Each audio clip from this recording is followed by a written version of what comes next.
이제 하나님께서 주시는 말씀을 받겠습니다. 느헤미야 2장.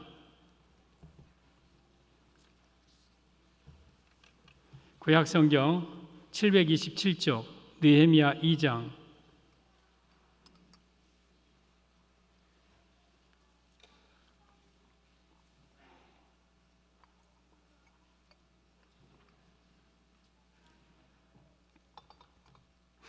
(1절에서) 10절. 느헤미야 2장 1절에서 10절입니다. 함께 말씀을 받겠습니다. 시작. 아닥사스다 왕 제20년 니산 월에 왕 앞에 포도주가 있기로 내가 그 포도주를 왕에게 드렸는데 이전에는 내가 왕 앞에서 수심이 없었더니 왕이 내게 이르시되 내가 병이 없거늘 어찌하여 얼굴에 수심이 있느냐 이는 필연 내 마음에 근심이 있음이로다 하더라. 그때에 내가 크게 두려워하여 왕께 대답하되 왕은 만세수를 하옵소서. 내 조상들의 묘실이 있는 성읍이 이제까지 황폐하고 성문이 불탔사오니 내가 어찌 얼굴에 수심이 없사오리까 하니 왕이 내게 이르시되 그러면 내가 무엇을 원하느냐 하시기로 내가 곧 하늘의 하나님께 묵도하고 왕에게 아뢰되 왕이 만일 좋게 여기시고 종이 왕의 목전에서 은혜를 얻었사오면 나를 유다 땅 나의 조상들의 묘실이 있는 성읍에 보내어 그 성을 건축하게 하옵소서 하였는데 그때에 왕후도 왕 곁에 앉아 있었더라. 왕이 내게 이르시되 내가 몇 날에 다녀올 길이며 어느 때에 돌아오겠느냐 하고 왕이 나를 보내기를 좋게 여기심으로 내가 기한을 정하고 내가 또 왕에게 아뢰되 왕이 만일 좋게 여기시거든 강 서쪽 총독들에게 내리시는 조서를 내게 주사 그들이 나를 용납하여 유다에 들어가기까지 통과하게 하시고 또 왕의 살림감독 아삽에게 조서를 내리사 그가 성전에 속한 영문의 문과 성곽과 내가 들어갈 집을 위하여 들보로 쓸 제목을 내게 주게 하옵소서 하매 내 하나님 선한 손이 나를 도우심으로 왕이 허락하고 군대 장관과 마병을 보내어 나와 함께 하게 하시기로 내가 강 서쪽에 있는 총독들에게 이르러 왕의 조서를 전하였더니 호론 사람 산발랏과 종이었던 암몬 사람 도비아가 이스라엘 자손을 흥왕하게 하려는 사람이 왔다 함을 듣고 심히 근심하더라. 아멘. 예수님밖에 없습니다. 우리 예수님 붙들고 한 사람도 지옥 가지 않고 다 천국 가는 우리 성도들 되기를 바랍니다. 우리 앞뒤 좌우에 인사하겠습니다. 오직 예수님 천국 갑시다. 오직 예수님 천국 갑시다. 한 번 더 예수님밖에 없습니다. 예수님만 사랑합니다. 우리 예수님만 꼭 붙들고 우리 한 사람도 지옥 가지 않고 다 천국 가는 성도들 되기를 예수님의 이름으로 축복합니다. 오늘도 저는 예수님 전하겠습니다. 오늘 제목은 하나님이 쓰시는 사람, 하나님이 쓰시는 사람이라는 제목으로 말씀을 드리겠습니다. 잘 들으세요. 집중해서 움직이지 말고. 오늘 느헤미야 이야기입니다. 느헤미야. 이 느헤미야는 이스라엘 사람입니다. 바벨론에 포로되어 끌려갔다가 바벨론이 멸망하고 페르시아라는 나라가 바벨론을 이어서 왕이 이제 나라를 세우고 그리고 그 수도가 수산궁입니다. 그리고 그 왕이 아닥사스다 왕입니다. 근데 느헤미야는 그곳에서 총애를 받아 왕에게 술을 드리는 술관원으로 재직 중에 있었습니다. 하루는 예루살렘에서 자기 동생 하나니와 두어 사람이 수산궁에 형을 만나러 옵니다. 그러자 느헤미야가 조국의 형편을 묻습니다. 하나니, 조국이 어떠냐? 지금 우리 조국이 어떤 상태냐? 형님, 말도 마십시오. 우리 조국은 지금 다 예루살렘은 무너졌고 성문 불탔고 성전 불탔고 다 흩어졌고 지금 말도 아닙니다. 큰일 났습니다. 황폐합니다. 그 소식을 듣고 이 느헤미야가 울고 금식하고 슬퍼하면서 기도합니다.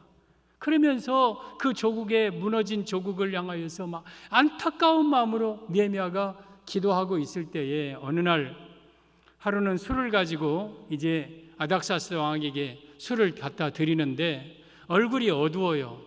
그러니까 왕이 내가 보기에 당신이 병이 없는데 어찌하여 얼굴에 오늘 수심이 가득하냐? 무슨 어려운 일이 있느냐? 무슨 가정에 무슨 힘든 일이 있느냐?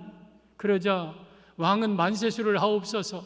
내 열조의 묘실이 있는데 예루살렘 성이 황폐하고 황무하고 다 무너졌는데 내가 어찌 웃을 수 있으리까? 그러자 이 왕이 그래? 그러면 내가 너에게 무엇을 해줄까? 이때에 느헤미야가 잠깐 하나님께 기도합니다. 그리고 왕이시여, 나를 예루살렘에 보내어서 성벽을 건축하도록 허락하옵소서. 성벽? 그러면 너 언제 돌아올 것이냐? 너 언제 그 일을 마치고 올 수 있느냐? 그러자 느헤미야가 기한을 딱 정합니다. 예, 언제까지 내가 마치고 돌아올 것입니다.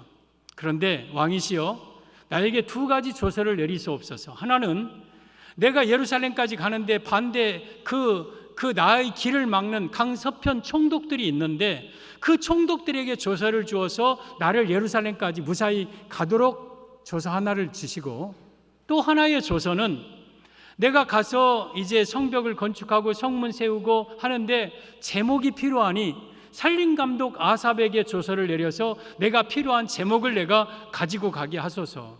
그러자 하나님의 도우심을 입어 왕이 그래, 그렇게 해라 하면서 두 개의 조서를 이제 써줍니다.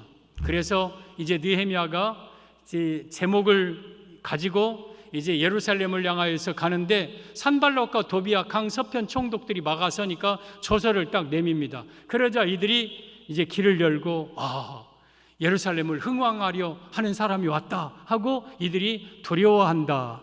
이게 오늘 본문의 내용입니다. 오늘 느헤미야의 능력으로 성벽을 건축한 게 아니라 하나님이 느헤미야를 쓰신 겁니다. 하나님이 느헤미야를 쓰셨어요. 여러분, 하나님은 느헤미야의 어떤 모습을 보고 쓰셨을까? 우리도 하나님께 쓰임 받아야 되는데, 여기 우리 학생들 또한 우리 성도들 다 하나님께 쓰임 받아야 되는데 하나님은 어떤 사람을 쓰실까? 여러분, 우리가 구원받은 것, 선택받은 것은 나의 능력, 나의 어떤 업적, 나의 조건과 관계없어요. 왜? 나를 선택한 때는 창세 전에 선택했기 때문에. 그러나 하나님이 쓰시는 사람은 달라요. 하나님은 아무나 쓰는 게 아니라 하나님의 마음에 맞는 그 사람을 쓰는데, 오늘 느헤미야는 하나님의 마음에 맞는 사람이었어요. 그래서 느헤미야를 썼어요. 저는 저와 여러분들이 하나님께 쓰임받는 사람들이 되기를 바랍니다. 이 세상 사람들은 마귀에게 쓰임받다가 끝나는 사람도 있어요. 사람에게 쓰임받는 사람도 쓰임받다가 끝나는 사람도 있어요. 그러나 우리는 하나님께 쓰임받아야 돼요. 우리 교회가 하나님께 쓰임받아야 되고 우리 성도들이 하나님께 쓰임받아야 됩니다. 그러면 하나님이 쓰시는 사람은 어떠한 사람인가? 느헤미야가 어떤 면이 있었길래 하나님은 느헤미야를 그 많은 사람 가운데 선택하여서 쓰셨는가? 하나님이 쓰시는 사람입니다. 여러분들도 꼭 하나님께 쓰임받는 사람이 되기를 바랍니다. 하나님이 쓰시는 사람, 첫째, 하나님께 묵도했습니다. 하나님께 묵도하는 사람. 4절을 보면 왕이 내게 이르시되 그러면 내가 무엇을 원하느냐 하시기로 내가 곧 하늘의 하나님께 묵도하고. 이 묵도는 뭐냐면 속으로 기도하는 거예요. 속으로 기도하는 거예요. 그러면 느헤미야가 하나님께 잠깐 속으로 기도했다. 하나님은 그런 느헤미야를 썼다. 이 말씀의 의미는 하나님이 쓰시는 사람은 기도하는 사람을 쓰심을 의미합니다. 사랑하는 성도 여러분, 하나님이 쓰시는 사람은 하나님께 묵도했다. 기도하는 사람을 하나님은 쓰십니다. 지금 왕이 물어봅니다. 너에게 무슨 근심이 있느냐? 왕이여, 나는 평안합니다. 내 가정은 평안합니다. 그런데 내 조국이 황폐했으니 내가 어찌 얼굴에 근심빛이 없으리까? 그러자 왕이 그래? 내가 너에게 무엇 줄고 원하는 대로 구하라. 그러자 이 느헤미야가 평소 생각했던 것을 그냥 얘기한 게 아니라 거기서 잠깐 하나님께 기도해요. 하나님, 내가 무엇이라 대답하리까? 하나님, 내가 이걸 말하면 저 왕의 마음을 감동시켜 주옵소서 하고 하나님께 잠깐 기도했다. 그러면 그 순간에 기도한다는 것은 쉬운 일이 아니에요. 우리가 보통 대화를 한 가운데서 뭐 원하는 거 없냐? 그러면 평상시 생각했던 것을 불쑥 그냥 꺼내 놓을 수밖에 없어요. 그런데 느헤미야는 거기서 하나님께 기도했다는 것은 느헤미야가 평소 기도하는 사람이었음을 의미합니다. 무슨 일을 하든지 기도하면서 결정하고, 1장에도 보면 4절에 내가 이 말을 듣고 앉아서 울고 수일 동안 슬퍼하며 하늘의 하나님 앞에 금식하며 기도하여. 지금 느헤미야는 동생으로부터 예루살렘의 소식을 듣고 울고 금식하고 슬퍼하고 기도했어요. 기도. 6절 이제 종이 주의 종들인 이스라엘 자손을 위하여 주야로 기도하오며. 지금 이 느헤미야는 예루살렘을 향하여서 밤낮으로 기도했습니다. 우리 이스라엘 자손이 주께 범죄한 죄들을 자복하오니 주는 귀를 기울이시며 눈을 여시사 종의 기도를 들어 주옵소서. 지금 이 느헤미야가 하나님께 이스라엘을 위해서 기도하고 있는 거예요. 11절 주여 구하오니 귀를 기울이사 종의 기도와 주의 이름을 경외하기를 기뻐하는 종들의 기도를 들으시고 오늘 종이 형통하여 이 사람 앞에서 은혜를 입게 하옵소서 하였나니 그때 내가 왕의 술 관원이 되었느니라. 지금 종의 기도와 주의 이름을 경외하는 자들의 기도, 지금 느헤미야는 자기 혼자만 기도한 게 아니라 기도하는 사람들과 함께 우리 조국을 위해서 기도하자, 조국을 위해서 기도하자, 그 기도를 지금 하다가 왕 앞에 질문을 받고 잠깐 하나님 앞에 기도한 거예요. 그러니까 느헤미야는 원래 기도하는 사람이었어요. 기도하는 사람. 그래서 하나님은 느헤미야를 쓰신 거예요. 성도 여러분, 하나님은 기도하는 사람을 쓰십니다. 여러분들도 무슨 일을 하든지 하나님께 기도하십시오. 여러분들이 결정하지 말고, 여러분들이 판단하지 말고 하나님께 오늘 느헤미야처럼 잠깐이라도 기도하십시오. 하나님, 내가 어떻게 하리까? 어떻게 무슨 말을 하리까? 어떻게 살아가리까? 하나님께 기도하는 사람을 하나님은 쓰시는 거예요. 여러분, 우리가 하나님께 기도한다는 것은 하나님을 인정한다는 뜻이에요. 내 능력, 내 명철, 내 지혜에 의지하지 않고 하나님을 의지한다는 뜻이에요. 하나님은 그러한 사람을 쓰십니다. 잠언 3장 5절에 보면 너는 마음을 다하여 여호와를 신뢰하고 내 명철을 의지하지 말라. 여러분, 명철 의지하지 마십시오. 여러분이 지혜롭고 여러분이 똑똑한 것 같아도 우리는 무능력하고 또한 어리석은 자가 우리 인생이에요. 여러분, 절대 여러분의 명철, 여러분의 지혜를 의지하지 마시고 여호와를 신뢰하십시오. 하나님을 의지하십시오. 그러면서 6절 너는 범사의 그를 인정하라. 그리하면 내 길을 지도하시리라. 어쩌면 저 잠언 3장 6절은 저의 좌우명과 같은 말씀이에요. 김정열, 너 하나님 인정해라. 그러면 하나님이 너의 길을 지도할 것이다. 그러면 내가 하나님을 인정하는 게 뭡니까?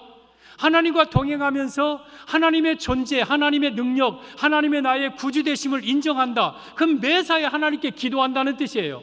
하나님 어찌하리까? 하나님 어찌하리까? 그게 하나님을 인정하는 거예요. 그러면 하나님은 여러분의 길을 지도해 주셔요. 느헤미야는 그런 사람이었어요. 7절 스스로 지혜롭게 여기지 말지어다. 여호와를 경외하며 악을 떠날지어다. 지금 느헤미야가 스스로 지혜롭게 여기지 않았어요. 하나님 도와주시옵소서. 하나님 나에게 힘을 주시옵소서. 조국을 지켜주옵소서. 아닥사스다 왕의 마음을 감동시켜 주옵소서. 하나님을 의지하며 기도했지, 느헤미야는 자기의 명철, 자기의 지혜를 의지하지 않았다는 거. 이게 기도하는 사람이에요. 그런 기도하는 사람을 하나님은 쓰시는 거예요. 하나님이 쓰시는 사람은 기도하는 사람이에요. 전 여러분들이 무슨 일을 하든지 항상 기도하는 사람이 되기를 바랍니다. 그러면 하나님이 여러분들을 쓰십니다. 하나님이 여러분들을 사용하십니다. 우리 예수님도 이 땅에 오셔서 계속 기도하셨습니다. 그 기도의 내용 중에 하나가 누가복음 6장 12절인데 보면 이때에 예수께서 기도하시러 산으로 가사 산에 올라가신 것은 야호 하고 막 운동하고 막 뭐 맑은 공기 마시고 그러려고 산에 간 게 아니라 예수님은 기도하러 가셨어요. 기도하러. 그래서 밤이 새도록 하나님께 기도하셨다. 그 산에서 밤새도록 하나님께 기도하신 거예요. 그리고 밝음에 그 제자들을 부르사 그 중에 12를 택하여 사도라 칭하셨으니, 밤새도록 기도한 다음에 수많은 사람 가운데서 너 베드로, 너 안드레, 요한, 야고보, 다데오, 바돌로메, 마테, 이런 다 이렇게 부른 거예요. 그러면 여러분, 예수님께서 12제자를 선택할 때 여러분 기도 안 해도 돼요. 예수님은 하나님이시기 때문에 평상시 생각한 것처럼 베드로를 택해야지, 마태를 택해야지, 바돌로메를 택해야지, 그러실 수도 있는데, 우리 예수님은 하나님 12제자 가운데 누구를 택하오리까 하고 밤새도록 그 제자를 선택하는 일을 위해서 하나님께 기도했어요. 하나님께 물었어요. 그리고 12제자를 선택했어요. 우리 인간적인 말로 우리 예수님이 하나님께 기도하는 사람이었어요. 그리고 하나님은 예수님을 쓰셨다. 아무튼 우리 예수님은 하나님께 그렇게 쓰임 받은 거예요. 사랑하는 성도 여러분, 예수님도 무슨 일을 하실 때에 기도하셨어요. 그리고 하나님은 그 예수님을 통해서 구원의 역사를 이루셨어요. 그래서 우리는 기도하는 사람이 돼야 돼요. 그럴 때 기도하는 사람을 하나님은 쓰셔요. 지금 하나님은 누구를 찾고 계시느냐? 나를 의지하며 자기 명철과 자기 지혜를 의지하지 않고 나를 의지하며 나를 인정하며 나에게 기도하는 자가 누구인가를 찾고 계시고, 그 사람을 찾을 때에 그를 들어서 사용하시는 거예요. 그래서 우리는 하나님께 쓰임받는 사람은 기도하는 사람이에요. 사도행전 3장에 베드로와 요한이 성전으로 갑니다. 그런데 성전 이 미문 옆에 구가라는 거지가 있습니다. 그는 눈이 한 번도 일어나 본 적이 없는 안진뱅이였습니다. 그리고 그 길 옆에서 날마다 구가라는 사람이었어요. 베드로와 요한이 성전을 향하여 가는데 그 사람이 오늘 또 다른 때처럼 구걸을 합니다. 선생님, 한 푼만 주세요. 선생님, 한 푼만 주세요. 그런데 베드로가 그날따라 불쌍한 생각이 들었어요. 고쳐주고 싶은 생각이 들었어요. 여러분, 하나님 그 날마다 보던 사람이에요. 근데 천하만사라 모든 건 다 때가 있어요. 여러분, 날마다 교회에 나와서 있어도 하나님이 여러분들을 은혜 주시고 싶을 때가 있어요. 여러분을 고쳐주시고 싶을 때가 있어요. 그때 여러분의 자리에 여러분이 없으면 안 되는 거예요. 그래서 나에게 언제 은혜 주실지 모르니까 항상 내 예배의 자리, 기도의 자리를 지켜야 되는 거예요. 그래서 베드로가 그를 보고 우리를 보라 그랬어요. 그러니까 이 거지가 쳐다봅니다. 은과 금은 내게 없거니와 내게 있는 것으로 내게 주노니 나사렛 예수 그리스도의 이름으로 일어나 걸으라 하고 오른손을 잡아서 일으켰습니다. 했더니 이 안진뱅이가 발과 발목에 힘을 얻고 쭉쭉쭉쭉 일어섭니다. 그리고 제자들과 함께 뛰기도 하고 걷기도 하며 하나님의 성전을 내가면서 막 찬양합니다. 여러분, 이 베드로와 요한의 능력으로 이 병자를 고친 것이 아니라 베드로와 요한을 그때 하나님이 쓰신 거예요. 그러면 베드로와 요한이 어떤 면을 보고 쓰셨나? 똑같아요.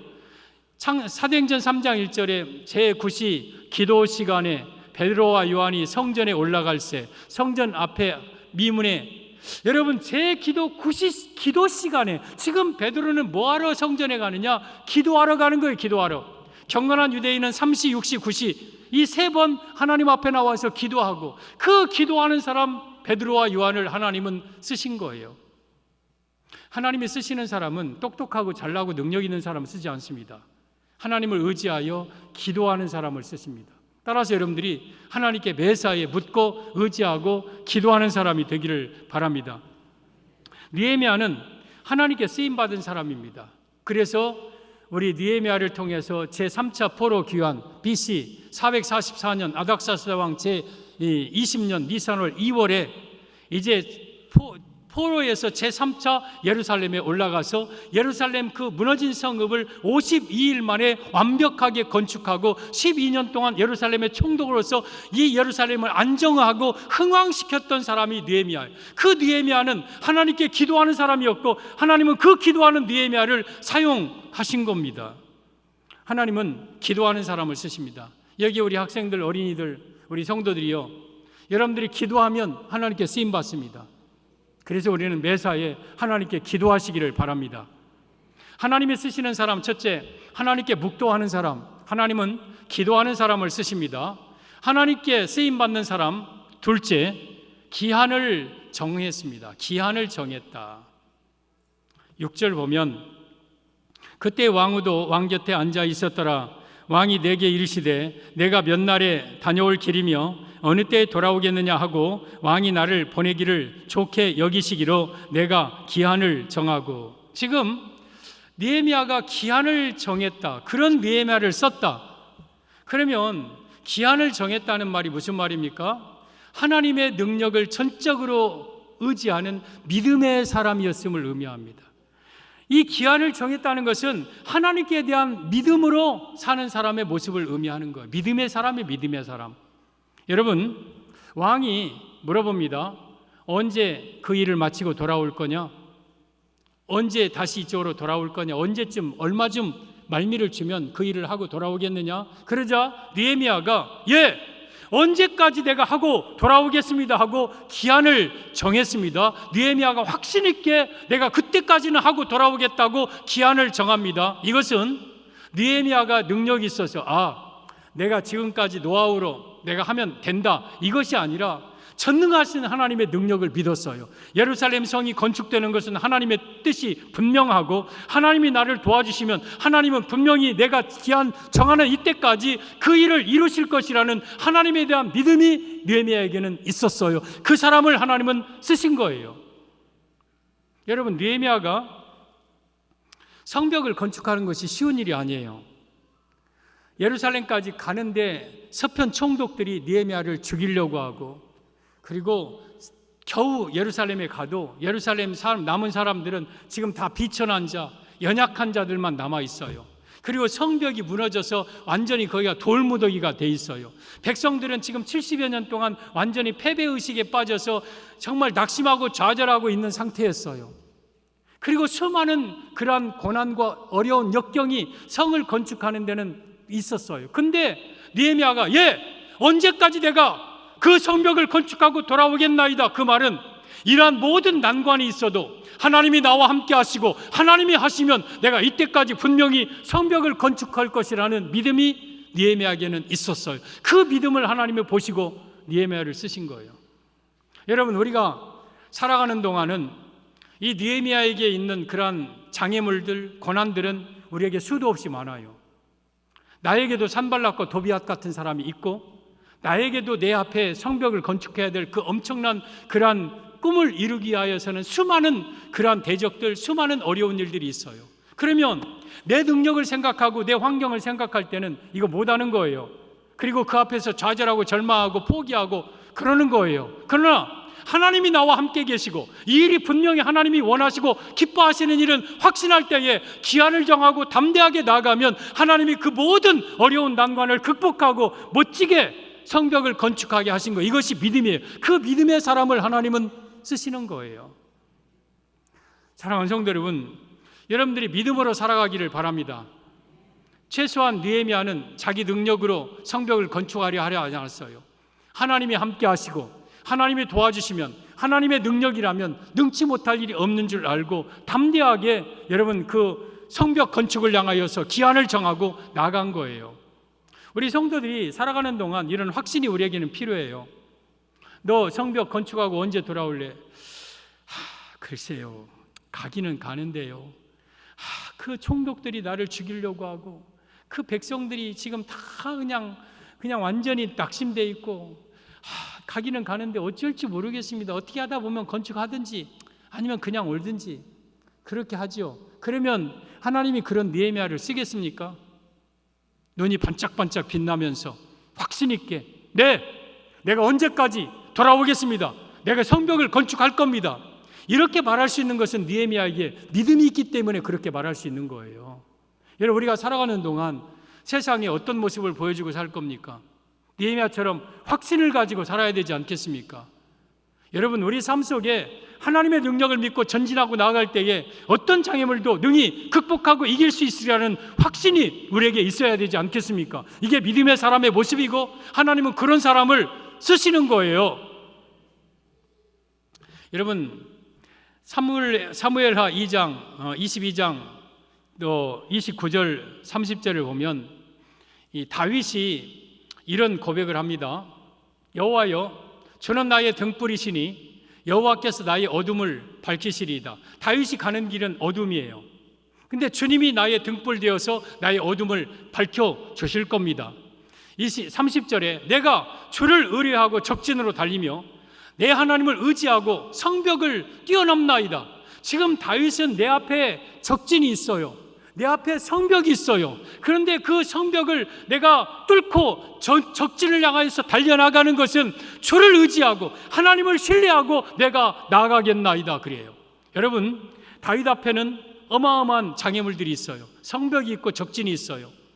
다윗의 내부적으로는 어쩌면 엘리압이라는 사람은 내부적인 그러한 장애물이죠.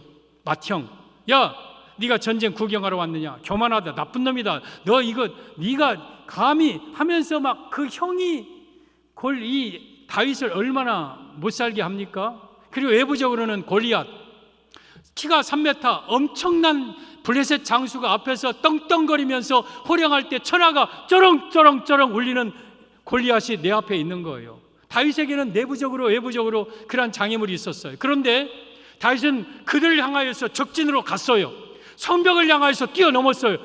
하나님을 의지하고 하나님의 능력을 믿고 너는 칼과 창과 단창으로 내게 나오거니와 나는 만군의 여호와의 이름 곧 내가 모욕하는 이스라엘의 군대 하나님의 이름으로 내게 가노라 하면서 막대기 하나 들고 당당하게 골리앗을 향하여 나아가는 다윗, 믿음의 사람이었습니다. 그리고 하나님은 그 다윗을 썼습니다. 그래서 나라를 세우고 위대한 왕이 되었습니다. 성도 여러분, 우리 앞에 적진이 있고 우리 앞에 성벽이 있다 할지라도 하나님에 대한 믿음으로 나아갈 때에 내 앞에 적진은 무너뜨릴 것이고 성벽은 회파될 것입니다. 따라서 여러분들은 내 앞에 어떤 어려움이 있어도 하나님에 대한 능력, 믿음을 가지고 나가시기를 바랍니다. 확신하면서 기한을 정하고 살아가시기를 바랍니다. 그럴 때 하나님 여러분을 쓰십니다. 이스라엘 백성들이 애굽에서 430년 동안 노예 생활하다가 가나안 땅에 가는 데는 두 개의 큰 물을 건넙니다. 첫 번째 물은 홍해 바다입니다. 홍해 바다. 두 번째 물은 요단강입니다. 요단강. 이 두 개의 바다를 건너야 가나안 땅에 갈 수 있습니다. 우리 앞에는 홍해도 있고 우리 앞에는 요단강도 있습니다. 그 요단강은 몸에 거두는 시대는 언덕까지 흘러넘치는 급류의 요단강이었습니다. 이 두 가지 강을 건너야 우리가 가나안 땅에 갑니다. 그런데 애굽에서 나온 직후에 있는 홍해 바다는 하나님이 미리 갈라놓으셨어요. 모세를 통해서 동풍으로 확 해서 그 바다를 갈라놓고 마른 땅 되게 하셨어요. 여러분, 갈라진 바다, 마른 땅은 누구든지 걸어갈 수 있어요. 이건 믿음이 필요 없어요. 그냥 갈라져 있으니까 가면 돼요. 이들에게는 아직까지 하나님에 대한 믿음을 많이 체험하지 못했기 때문에 초신자들에게는, 아직 믿음이 연약한 자들에게는 하나님은 바다를 갈라놓고 걸어가라고 하셔요. 그런데 40년 동안 산전수전 다 겪으면서 하나님의 능력을 엄청 체험한 이 사람들에게 앞에 있는 두 번째 강은 요단강이에요. 하나님은 요단강을 갈라놓고 자 넘어가라 하지 않고 요단강은 다른 방법으로 제사장들이 법궤를 어깨에 메고 그 물이 흘러넘치는 요단강을 발로 밟아라. 그러면 이 물이 갈라질 것이다 그랬어요. 그래서 법궤를 맨 제사장들이 그 말씀대로 흘러넘치는 요단강을 발로 밟았어요. 그랬더니 물이 뚝 끊어져서 저 아담 변방 사르단에 가까운 저 상류에서 물이 뚝 끊어지고 그리고 이스라엘이 건넜습니다. 이건 믿음이 필요한 거예요. 어떻게 막 급류를 내가 발로 밟습니까? 그리고 내가 이 발로 밟는다고 물이 끊어집니까? 그런 일을 역사적으로 봤습니까? 이거에는 믿음이 필요한 거예요. 우리가 신앙생활을 어느 정도 한 사람에게는 하나님이 이런 믿음을 요구하십니다. 믿음으로 발 디뎌라.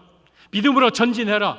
나의 능력을 믿어라. 너의 능력 믿지 말고 나를 의지하고 믿음으로 가면 너의 앞길이 열려질 것이다. 물이 끊어질 것이다. 그래서 우리는 믿음으로 살아가야 돼요.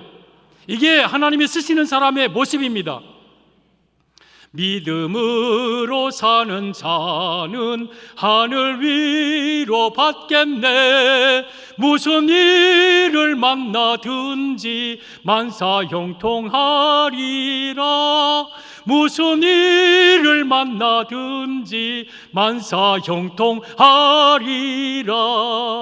믿음으로 사는 사람은 무슨 일 만나든지 만사형통합니다. 무슨 믿음으로 사는 사람은 여러분 광야에서 샘물 나게 하십니다. 믿음으로 살아간 사람은 그 믿음대로 하나님이 역사하여 하나님의 능력을 그에게 보여줍니다. 그래서 우리는 믿음으로 사는 사람이 될 때에 하나님은 그 사람을 쓰시는 거예요. 느헤미야는 믿음의 사람이었어요. 자기가 기한을 정한 것은 자기 능력과 자기 지혜가 아니었어요. 하나님의 능력을 믿고 그 믿음으로 기한을 정하고 왕에게 그 말미를 달라 했어요. 그랬더니 믿음대로 하나님은 역사하셔서 8절 하반절에 오면 내 하나님의 선한 손이 나를 도우심으로 왕이 허락하고 10절 중반에 이스라엘 자손을 흥왕하게 하는 사람이 왔다. 믿음으로 나갈 때 하나님은 선한 손으로 그를 도와주십니다. 그리고 믿음으로 나가는 사람에게 하나님은 흥왕하게 하십니다. 이것이 하나님이 쓰시는 사람입니다. 우리가 믿음으로 나아가면 하나님은 우리를 도우셔서 흥왕하게 하십니다. 그래서 우리는 믿음으로 살아가야 돼요. 성도 여러분, 하나님이 쓰시는 사람은 첫째, 그 순간 하나님께 기도하는 사람, 하나님을 기도하는 사람을 쓰시고, 둘째, 기한을 정하는 사람, 정말 내 앞에 어려운 일들이 많지만 하나님의 능력을 믿고 믿음으로 사는 사람, 이 사람을 하나님은 쓰십니다. 여러분들이 이러한 사람이 되기를 바랍니다. 하나님이 쓰시는 사람, 셋째, 산발락과 도비아가 심히 근심했습니다. 산발락과 도비아가 심히 근심했다. 근심시키는 사람이었습니다. 느헤미야는 10절 보면 호론 사람 산발락과 종이었던 암몬 사람 도비아가 이스라엘 자손을 흥왕하게 하려는 사람이 왔다 함을 듣고 심히 근심하더라. 이 산발락과 도비아는 서편 총독들입니다. 느헤미야를 막아서고 느헤미야를 죽이려 하고 또한 예루살렘 성을 건축하는 것을 방해하고 무너뜨리는 자, 이게 산발락과 도비아인데, 이 산발락과 도비아가 느헤미야 때문에 심히 근심했다. 그러면 산발락과 도비아는 마귀 세력, 즉 마귀를 의미합니다. 하나님이 쓰시는 사람은 마귀를 근심시키는 사람, 이 사람은 하나님을 쓰십니다. 마귀를 근심시키는 사람. 여러분은 마귀를 기쁘게 하는 사람이 아니요, 마귀를 근심시키는 사람 되십시오. 마귀가 여러분 때문에 근심하고, 마귀가 여러분 때문에 좌절하고 절망하고, 마귀가 여러분 때문에 살맛이 안 나고, 그런 사람이 돼야 돼요. 하나님은 그런 사람을 쓰십니다. 여러분, 이 산발락과 도비아가 서편 총독들이었어요. 상당히 실권이 있는 사람이었어요. 그들이 느헤미야를 막아서는 사람이었어요. 근데 느헤미야 이 두 사람뿐만 아니라 아라비아 사람 게셈, 도비아, 그리고 또한 다뜨네, 스달보스네, 여선지 노다야, 또 이런 사람들이 합세해서 지금 이 느헤미야를 막고 오너 평지에 와라 하는 것은 느헤미야를 죽이려 했어요. 그리고 안 오니까 뚜껑을 연 편지를 보내어서 느헤미야를 모함합니다. 느헤미야가 너희 왕이 되려고 한다. 그러면서 느헤미야를 유언비어로 모함하고, 그리고 느헤미야를 죽이려고 하고, 이런 자들이 있어요. 이런 자들이 지금 느헤미야가 오니까 그들이 근심했어요. 여러분, 우리가 뜨면, 우리가 나가면 마귀가 여러분 때문에 두려워하고 여러분 때문에 근심하는 사람이 되기를 바랍니다. 그러면 느헤미야에게 무슨 능력이 있어서 저 산발락과 도비아가 근심할까? 느헤미야의 손에는 왕의 조서가 있었어요. 왕의 조서. 이것 때문에 저 산발락과 도비아가 근심하는 거예요. 오늘 9절을 보면 군대 장관과 마병을 보내어 나와 함께 하게 하시기로 내가 강 서쪽에 있는 총독들에게 이르러 왕의 조서를 전하였더니, 이 왕의 조서는 아닥사스다 왕이 느헤미야에게 준 조서예요. 도비아 산발락에게 너희들 이 느헤미야를 건들지 마, 느헤미야를 막지 마, 느헤미야를 방해하지 마, 가도록 길을 열어줘, 느헤미야를 절대 해치지 마. 이 조서예요. 이 조서 앞에 산발락과 도비아는 느헤미야를 손댈 수가 없는 거예요. 그러면 우리 손에도 왕의 조서가 있어요. 우리의 손에 준 왕의 조서는 하나님의 편지예요. 하나님의 편지. 오늘 아닥사스 왕은 성벽을 건축하게 한 느헤미야를 보낸 일종의 여기서는 하나님을 의미합니다. 아닥사스다 왕의 편지는 하나님의 편지예요. 하나님의 편지 안에는 이렇게 써 있습니다. 내 백성들이 가는 길을 너희들이 막지 말아라. 내 백성을 해치지 말아라. 내 백성을 건드리지 말아라. 내 백성을 방해하지 말아라. 방해하면 너희는 죽을 것이다. 이 편지를 보고 산발락과 도비앗이 근심하고 벌벌 떠는 거예요. 우리의 능력이 아니라, 사랑하는 성도 여러분, 선한 일을 향하여 가는 우리 성도들의 손에는 하나님의 보호 명령이 있어요. 편지가 있어요. 그리고 이 느헤미야는 오늘 9절 보면 군대 장관과 마병을 보내어 나와 함께 하시기로. 지금 느헤미야가 지금 포로되었다 귀환 자들만 간 게 아니라 그 보호하는 군대 장관과 마병들이 있었어요. 그러면 왕이 파송한 군대 장관과 마병은 하나님께서 우리 가는 길을 지키시는 천군 천사로 우리를 보호하는 거예요. 그러니 어찌 산발락과 도비앗이 우리 앞에 막을 수가 있겠습니까? 여러분, 우리가 가는 길에는요, 천군 천사가 여러분을 호위합니다. 그리고 여러분의 손에는 왕의 조서가 있습니다. 하나님의 편지가 있습니다. 따라서 우리는 절대 누구도 우리를 해칠 수가 없고 그들이 우리를 향하여서 무서워 근심하는 겁니다. 성도 여러분, 우리 믿음의 사람은요, 마귀가 우리가 가면 마귀가 우리를 향하여서 떨고 있습니다. 마귀가 우리 때문에 근심하고 낙심하고 절망합니다. 이 여호수아 6장을 통해서 알 수 있습니다. 이스라엘이 요단강 전에 지금 이 시딤에 진을 치고 있을 때에 두 정탐꾼을 파송해서 여리고를 들어가 보니까 여리고 사람들이 지금 문을 꼭꼭 걸어 잠그고 막 벌벌벌 떨고 있어요. 낙심하고 막 무릎이 덜덜덜덜 부딪히고 얼굴이 새파랗게 안색이 변하고 막 낙담하고 막 그냥 뭐 넓적다리가 녹아 흘러내리고. 여호수아 6장 1절에 오면 이스라엘 자손들로 인하여 여리고는 굳게 닫혔고 출입하는 자 없었더라. 지금 여리고가 엄청난 그 성이 무서워서 지금 문을 꼭꼭 걸어 잠그고 출입을 못하는 거예요. 왜? 이스라엘 때문에, 이스라엘이 무서워서. 그러면서 이 여호수아에게, 여호수아야, 내가 여리고와 그 왕과 용사들을 내 손에 붙였으니 너희 모든 군사는 성을 둘러 성 주위를 매일 한 번씩 돌되 엿새 동안을 그리하라. 그리고 7째 날은 7번 돌면서 나팔을 불며 소리를 지르라. 그러면 그 성이 무너질 것이다. 이것을 알고 지금 저 여리고 성이 문을 꼭꼭 걸어 잠그고 벌벌벌벌 떨면서 그 속에서 간담이 녹고 넓적다리가 맑고 지금 하고 있는 거예요. 여러분, 우리가 믿음으로 사는 사람 앞에, 또한 기도하는 사람 앞에, 죄를 멀리하는 깨끗한 사람들 앞에 마귀는 우리 때문에 벌벌벌벌 떨고 근심하고 있는 것. 이것이 바로 성도의 능력이에요. 이런 사람을 하나님은 쓰십니다. 여러분, 이 느헤미야의 모습은 예수님의 예표적인 인물이에요. 황폐한 조국, 이 땅에 죄로 인해서 얼룩진 이 세상에 오셨어요. 그리고 성벽을 건축했어요. 이 땅에 교회를 세웠어요. 이스라엘로 다시 힘을 내게 하고 흥왕하게 하셨어요. 우리로 하여금 다시 흥왕하게 하고 다시 힘을 내어서 살맛나게 하는 사람, 이분이 바로 예수님이에요. 여러분, 예수님이 이 땅에 오셨을 때 똑같이 산발락과 도비아들이 근심하며 벌벌벌벌 떨었어요. 산발락과 도비아 세력은 대제사장들과 바리새인들과 헤롯과 빌라도와 세상의 모든 악한 세력들, 예수님 이 땅에 오니까 저들이 벌벌벌벌 떨고 예수님의 오심 때문에 근심했어요. 이 내용이 마태복음 2장 1절에 기록되어 있는데, 헤롯 왕 때에 동방의 박사들이 큰 별을 따라서 유대인의 왕으로 나신 예수님을 찾아서 이제 서쪽으로 옵니다. 그러면서 그들이 왕이니까 헤롯 왕궁에서 태어났을 것이다 해서 헤롯 왕궁에 들어갑니다. 그러면서 왕이 동방에 오는 박사들을 영접합니다. 그대들은 누구뇨? 우리는 동방에서 오는 이 박사들입니다. 그대들은 여기까지 무슨 일로 왔느뇨? 우리가 큰 별을 따라서 유대인의 왕으로 나신 자가 있어서 그 왕에게 경배하러 왔나이다. 헤롯이 놀랍니다. 내가 왕인데 무슨 또 왕이 있다는 거냐? 여러분, 예수님이 오시기 전에는요, 이 세상은 사람이 왕이었고 돈이 왕이었고 마귀가 왕이었고 그랬어요. 왕이 없는 때였어요. 그런데 예수님이 왕으로 오셨다는 소리를 듣고 헤롯이 얼굴을 이제 안색을 이제 이렇게 뭐라고 합니까? 이렇게 표시를 내지 않죠.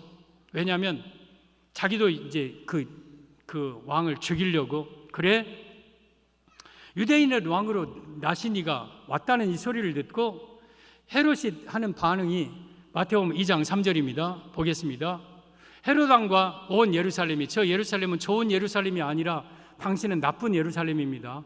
아직 예수님 오시기 전에 예루살렘이니까. 듣고 예수님이 오셨다는 소식을, 왕이 오셨다는 소식을 듣고 소동했다. 느헤미야가 예루살렘에 왔다는 소식을 듣고 산발락과 도비아가 소동했다. 저 소동했다는 것은 타라소라는 단어예요. 뒤흔들리다, 당황하다, 두려워서 매우 공포심에 질리다. 지금 예수님이 이 땅에 오셨다는 소리를 듣고 헤롯 왕과 저 예루살렘은 마귀의 세력이에요. 마귀가 이제 자기 때가 얼마 남지 아니한 줄 알고 벌벌벌벌 떨고 소동하고 두려워하고 근심하고 낙담했다는 거예요. 이것이 바로 예수님의 모습이었어요. 그래서 예수님이 가는 곳마다 마귀는 벌벌벌벌 떨고, 예수님이 가는 곳마다 마귀는 근심하고 두려워했어요. 우리 안에 계신 예수님이 계신다면 여러분들이 가는 곳마다 마귀는 근심하는 사람이 돼야 돼요. 마귀가 벌벌벌벌 떨어야 돼요. 마귀가 여러분 때문에 무서워해야 돼요. 마귀가 살 맛이 안 나야 돼요. 마귀가 밥맛이 없어서 낙심해야 돼요. 그게 우리 성도의 삶이에요. 그런 성도를 하나님은 쓰십니다. 그런데 성도는 두 종류의 성도가 있어요. 하나는 마귀를 기쁘게 하는 성도가 있어요. 마귀가 좋아하는 짓거리 다 합니다. 술 먹으라면 술 먹고, 죄지라면 죄 짓고, 교회 나가서 예배는 드리는데 세상에서는 세상 사람들 사람 철고, 뭐 유행가 다 부르고 세상 하는 짓 못한 짓 다 하면 그 뒤에서 마귀가 춤을 춰요. 마귀가 기뻐해요. 마귀가 기뻐 뛰놀아요. 그런데 두 번째 사람, 마귀를 근심시키는 사람이 있어요. 더 이상 내가 세상 것 내가 다 단절하고, 마귀가 주는 달콤한 유혹들 다 물리치고, 죄 멀리하고 깨끗하게 살고 오직 예수님 사랑하고 믿음으로 살아가면 그 사람을 보면서 마귀가 근심하는 거예요. 마귀를 근심시키는 사람. 여러분들은 마귀를 좋아하게 하는 사람입니까? 마귀를 근심시키는 사람이 될 것입니까? 우리는 마귀를 근심시키는 사람이 될 때에 하나님께 쓰임받는 사람이 됩니다.